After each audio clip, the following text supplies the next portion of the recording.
Thank you, Amber. My first Unity Church, we used to sing that at the end of the service. We would do the peace song and then we would sing that. So, one of my favorites. Okay, January. I love the god Janus, for which January is named. Janus is the Roman god of new beginnings. And what I like about Janus is he's two-faced. One face look this way, that's the past. Or whichever direction you want to call your past. That's past. And then this way is the future. I'm looking to the future, what I envision might come my way. Our holidays, all the way through Advent to the dissolving bowl, has been a combination of these directions, especially last Sunday as we wrote all the things we wanted to leave behind. That was an exercise in the past. The future is what we're about today. You have a clean slate.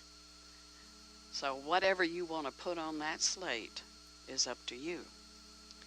But the thing that gets me thinking about Janus is, who's looking this way? Who's looking this way? It has to be us. Right here and right now. We're planting the seeds of what is going to be in the future. And what we're experiencing now is the blossoming of the seeds that were planted before.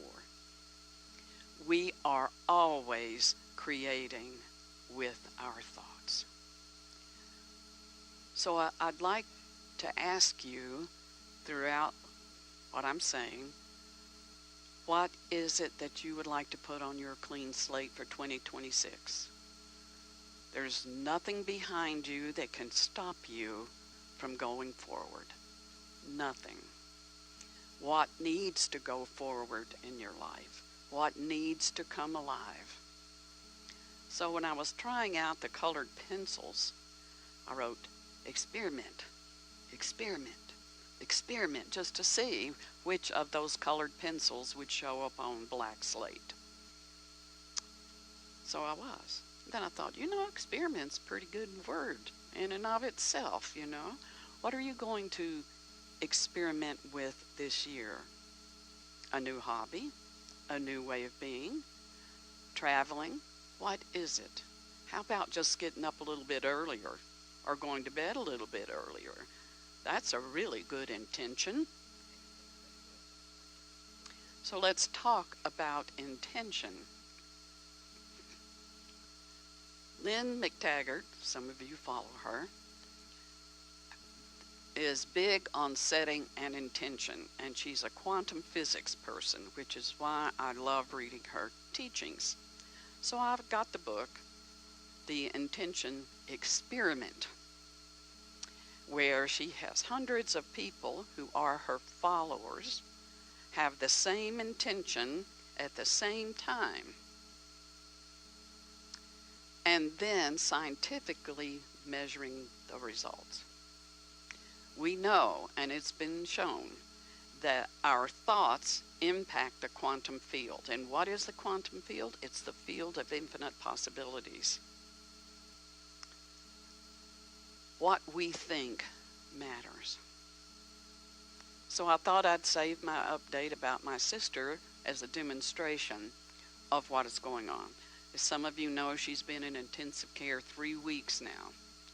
And 2 of those weeks, she was intubated, and they finally got that out, and she now has a small trach. She's still on a ventilating machine.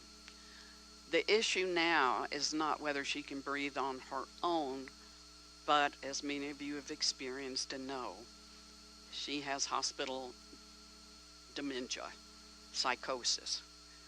So when they take her off the sedation, she thrashes about and tries to get out of bed, tries to just figure out who's doing what to her. I'm sure she probably believes she's been abducted by aliens and they're running experiments on her, you know.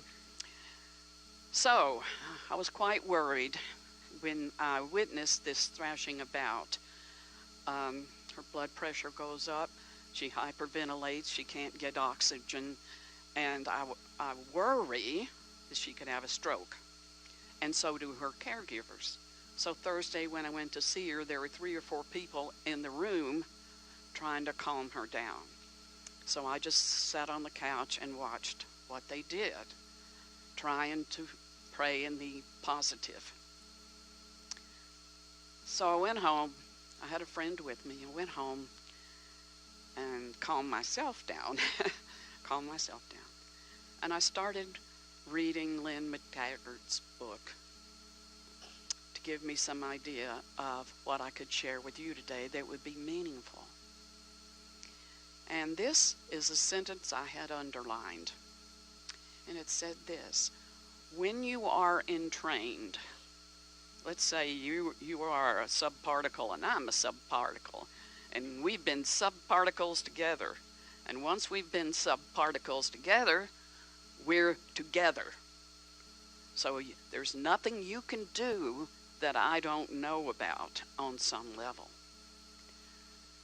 Now, we're not subparticles. We're several particles. As a human being, we've come together. Once we have had an interaction, once we have loved someone, that is forever. And this love has healing properties. It has manifesting properties. And we send this love forth with our intentions. So when somebody says, I'm praying for you, what they're doing, hopefully, is sending forth that love, that intention of healing and wholeness and prosperity, whatever it is that you are looking for, whatever it is you think you don't have. Any one of us in this room can visualize it for you when you are unable to visualize it yourself. And by doing that, we impact your reality. And that's fact. And that's what we do in our healing prayer circle. We visualize, even if all we have is a name.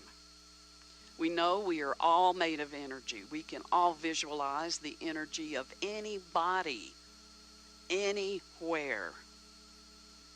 And then we affirm with our intention, healing. So, whatever your intention is for 2026, you have a clean slate. There's no reason you cannot manifest it. You don't have to put anything on your clean slate. You can let that be a reminder that, behold, I make all things new, all the time, every moment.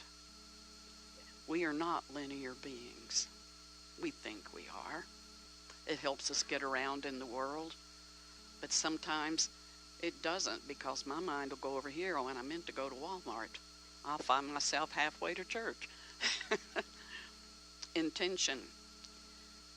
Whatever you put down, let that remind you. Let it sit on your table, your coffee table, beside your bed. Let that word remind you, because the more you visit it, the stronger the connection becomes.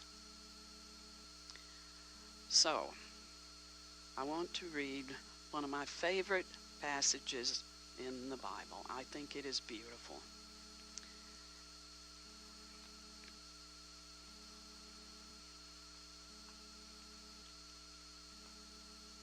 This is Revelation 21.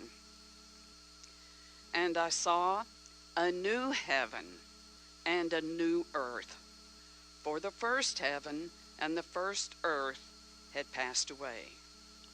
Also, there was no more sea. Now that makes me cry. However, if I want a sea, I can create a sea. Then I, John, saw the holy city, New Jerusalem, coming down out of heaven from God, prepared as a bride adorned for her husband. And I heard a loud voice from heaven saying, Behold, the tabernacle of God is with men, and he will dwell with them, and they will be his people. And God himself will be with them and be their God. Now, back in the day, it was all about him. We know it's herself, too. And God will wipe away every tear from their eyes.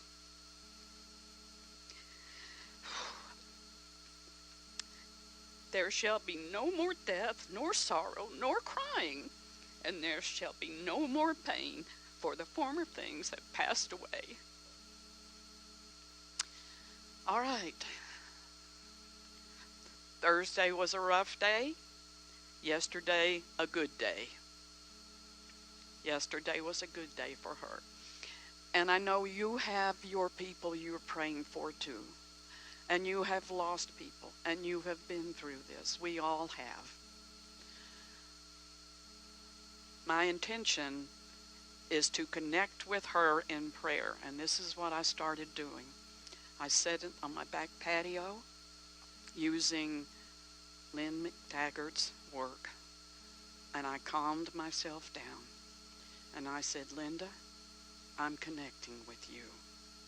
Breathe with me. Breathe with me. Relax your hands. Trust those around you. Be still and know this too shall pass. And I felt a connection. And Lynn says, this is how the two become one. So my intention is to be mindful of what I'm choosing. My word, I had several. Experiment was not really my true word. My word is choice. Choice. Because each moment I am choosing who and what I am serving. So now, if you didn't get a slate, raise your hand. Okay, we need 3 slates. If you've got a piece of chalk or a pencil, just take your time and write on your slate what your intention for 2026 is. If you'd rather not write anything, let that blank slate be a reminder in and of itself of a new beginning. Every time you take a breath, it's a new beginning.